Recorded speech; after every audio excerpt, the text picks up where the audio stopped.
तो गुजारी वसारी है। खुदा की बारगाह में दुआ है कि इस मजलिस को शरफ कबूलियत अता फरमाए।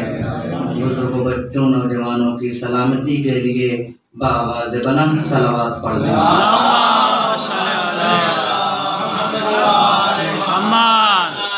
अज़ीज़ान मोहतरम, मुख्तसर सी गुफ्तगू है आपके दरमियान और उन्वान करार दिया है अज़मत अबू तालिब अलैहिस्सलाम। जनाब अबू तालिब की अज़मत और उनके ईमान के हवाले से गुफ्तगू करना मकसूद है।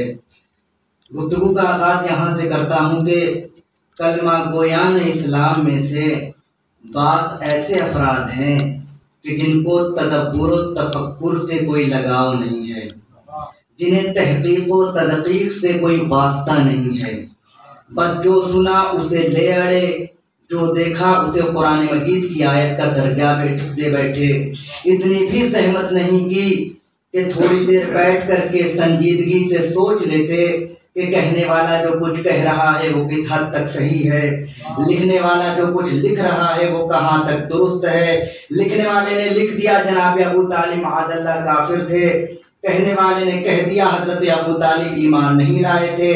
तो गोया मुसलमानों का ये हर्फ आखिर है कि इसके बारे में कुछ बोलना हिमाकत व बेवकूफ़ी है, इसके खिलाफ आवाज़ उठाना मजहब से बगावत है। बस जो है वो 100% हकीकत पर मबनी है, इसमें चून चरा क्यों और कैसे की कोई गुंजाइश नहीं है। ये है हमारे बात भोले भाले मुसलमान भाइयों का वतीरा। सलावत भेजे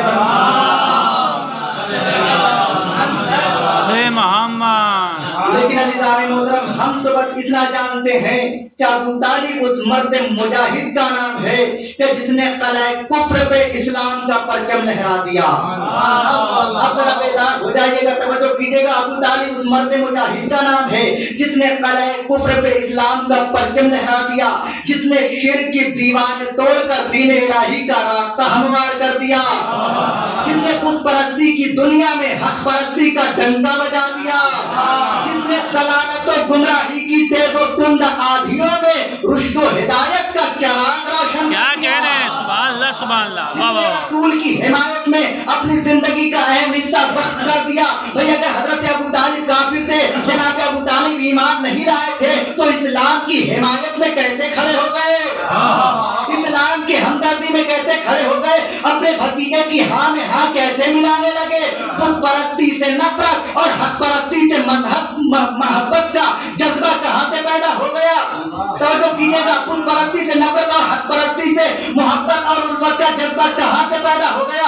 अजीजों, इस कहाँ का जवाब सिवाय इसके कुछ और नहीं हो सकता कि हजरत अबू तालिब दीन परवरदिगार के परस्तार थे, खुद परस्ती से बेदार थे, रहमतुल लिल आलमीन के लिए सायादार थे, कुफ्फार और मुशरिकीन के लिए बरहना तलवार थे। इनके ईमान और इस्लाम में शक करना खुद अपने ईमान और इस्लाम को खतरे में डालना है। सुभान अल्लाह, सुभान अल्लाह।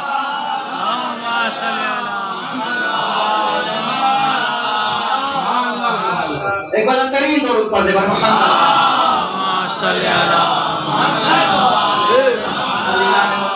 यहाँ पर 4 मिसरे और गुजारिश कर दूं ताकि आपकी बेदारी का और ज्यादा सबूत मिल जाए। कहने वाले ने कहा कि मैं मान लूंगा किसी और को नबी का वसी, मान लूंगा किसी और को नबी का वसी, गदीर जैसे एक ऐलान की दलील तो दे। क्या कहने, चौथा मिसरा तक पहुंचा जाएंगे। मैं मान लूंगा किसी और को नबी का वसी, गदीर जैसे एक ऐलान की दलील तो दे।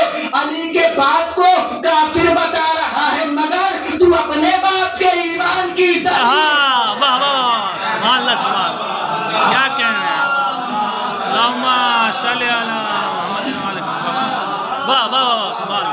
अली के बाप को काफिर बता रहा है मगर तू अपने बाप के ईमान की दलील तो दे। अज़ीज़ान मोहतरम, मैं आपकी खिदमत में अर्ज़ करूं कि हजरत अबू तालिब से दुश्मनी का ये मर्ज़ कोई नया नहीं है बल्कि बहुत ही पुराना है। और अजीजों, इसके इलाज की फिक्र हर दौर और हर जमाने में की गई थी, लेकिन इसे क्या किया जाए कि दुश्मन की बदपरहेजियों ने दवा को बेसूद कर दिया। दुश्मन की बदपरहेजियों ने तंबाकू बेफायदा कर दिया, बेसूद कर दिया। मैं आपको वक्त याद दिलाता हूँ, 1400 साल पहले चलिए इमाम अली अलैहिस्सलातु वस्सलाम रुहबा के एक मकाम पर तशरीफ फरमा है, कसीर मजमा है। यकायक मजमे से एक शख्स उठा जिसके माथे पर शरारत का पसीना, चेहरे पर अदावत की गर्द, आंखों में गुरूर का नशा, दिल में शैतानी वसवसा और जबान पर खबासत में डूबा हुआ ये जुमला था, या अमीरुल मोमिनीन, आपका मर्तबा इतना बुलंद और आपकी वालिद की जगह माअल्लाह जहन्नम। नकले कुफ्र नवाशा, तवज्जो कीजिएगा, आपका मर्तबा इतना बुलंद और आपके वालिद की जगह माअल्लाह जहन्नम। बस ये सुनना था कि इमाम के चेहरे का रंग बदल गया, गैज़ और ग़ज़ब के आसार नुमाया हो गए। एक मतलब फरमाते खुदा तेरा मुंह तोड़े, ज़बान बंद कर ले, खुदा तेरा बुरा करे। फरमाते हैं कि तुझे अबू तालिब की अज़मत मालूम नहीं है, मैं बताता हूँ। फरमाते कसम उस ज़ात की जिसने मोहम्मद मुस्तफा को नबी बनाकर भेजा, खुदा की कसम अगर रूए ज़मीन के तमाम इंसानों की मेरा बाप शफाअत करना चाहे तो अल्लाह उनकी शफाअत को कबूल करेगा। क्या कहने, सुभान अल्लाह।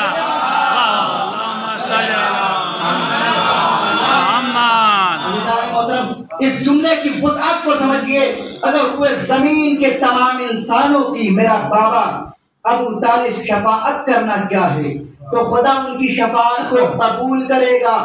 अगला जुमला सुनिएगा, क्या खूबसूरत दलील पेश कर रहे हैं मौला। फरमाते ओ बेवकूफ, अक्ल से काम ले, उसका बाप जहन्नम में होगा जिसका बेटा जन्नत और जहन्नम तकसीम करने वाला है।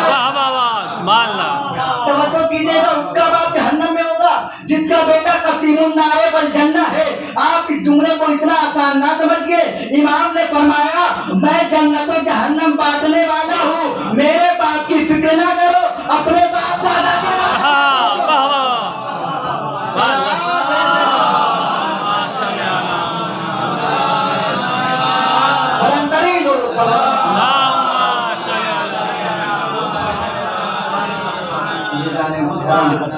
अब उसके बाद जो जुमला इरशाद फरमाया है जनाब अबू तालिब की अज़मत के लिए काफी है। फरमाते हैं कि क़यामत के दिन अबू तालिब का नूर पंजतन के अनवार के अलावा तमाम अनवार पर गालिब रहेगा। जनाब अबू तालिब का नूर क़यामत के दिन पंजतन पाक के अनवार के अलावा तमाम अनवार पर गालिब रहेगा। अज़ीज़ान मुहतरम, दो मिसरे अर्ज़ कर दूं कि मुसलमानों यही क्या कम अबू तालिब की अज़मत है, मुसलमानों यही क्या कम अबू तालिब की अज़मत है कि बेटा साक़िए कौसर बहू खातूने जन्नत है। सलावत भेजे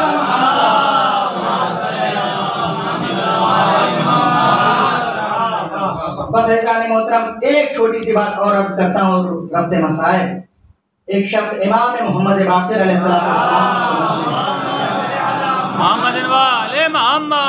हाजिर हुआ और आने के बाद कहता है कि मौला अबू तालिब के ईमान के बारे में कुछ बयान कीजिए। इमाम ने मुस्कुरा के फरमाया उसके ईमान के बारे में पूछता है जिसका बेटा कुल्ले ईमान है, जिसका बेटा कुल्ले ईमान है। तारीखी जुमला इरशाद फरमाया, कहा खुदा की कसम अगर रूए ज़मीन के तमाम इंसानों का ईमान तराजू के एक पल्ले पर रखा जाए और दूसरे पल्ले पर सिर्फ अबू तालिब का ईमान रखा जाए, अबू तालिब के ईमान का वजन ज्यादा होगा। सुभान अल्लाह, सुभान अल्लाह, वाह वाह। अबू तालिब का ईमान वजनी होगा। तमाम रूए ज़मीन के इंसानों का ईमान एक तरफ, तन्हा अबू तालिब का ईमान एक तरफ। दो मिसरे और सुन लीजिए, तायरे फिक्र पहुंच जाए वहां नामुमकिन, तायरे फिक्र पहुंच जाए वहां नामुमकिन, जिस बुलंदी पर है ईमान अबू तालिब का। बस अज़ीज़ान मोहतरम, गुफ्तगू को तमाम कर दिया।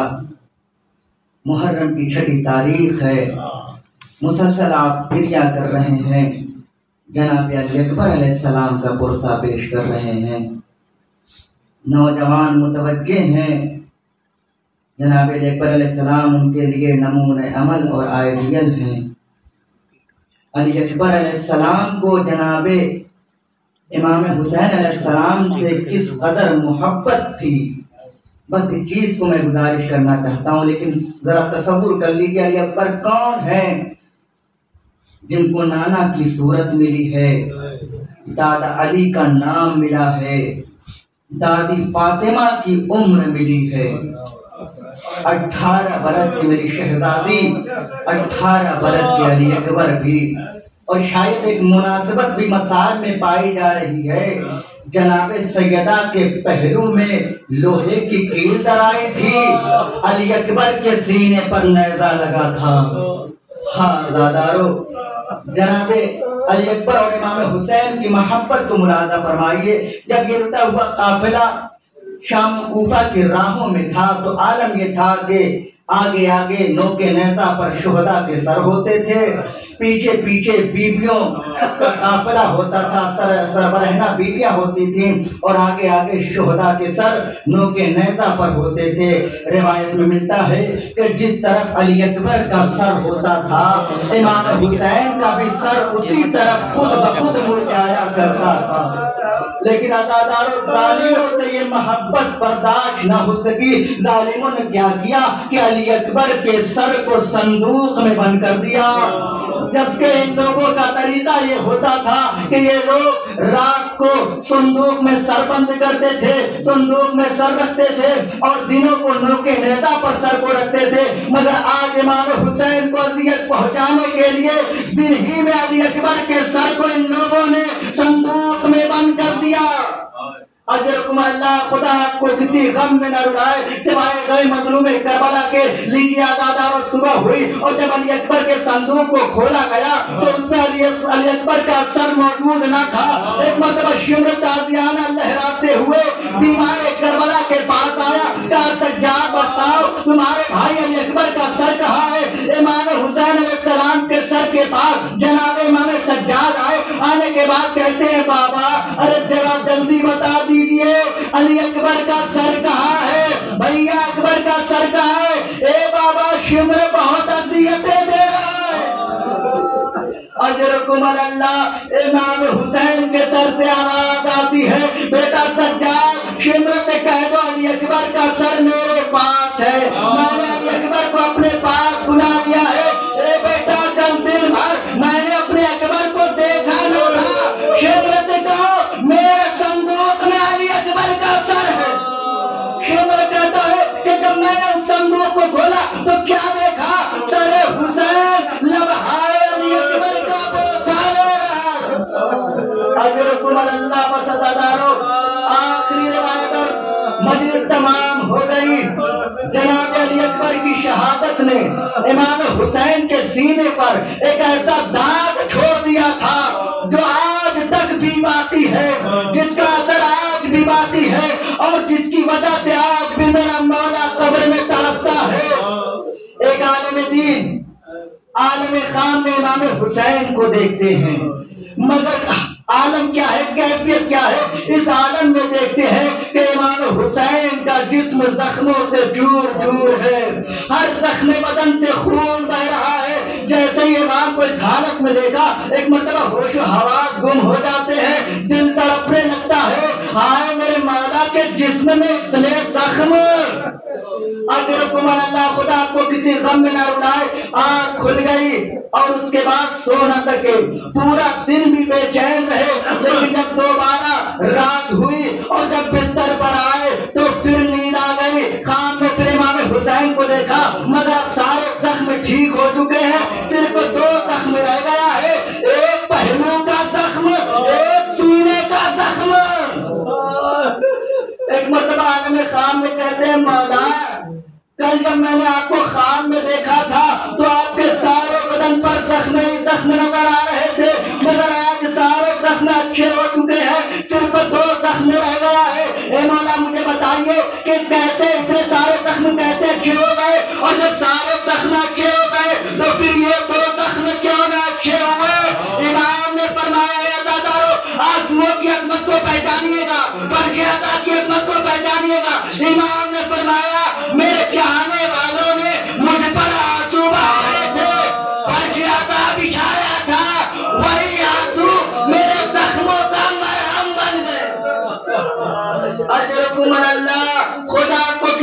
من الرائے بس مجلس تمام ہے.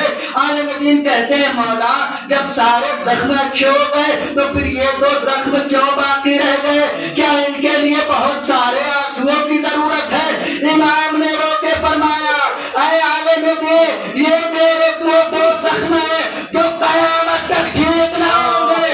ارے پہلو کا زخم عباس کے کٹے ہوئے بازوؤں کا ہے, سینے کا زخم علی اکبر کے سینے پر لگی ہوئی برچھی کا ہے. یہ دونوں زخم قیامت تک نہ ٹھیک ہوں گے. کائنات میں اس ناسور کا کوئی علاج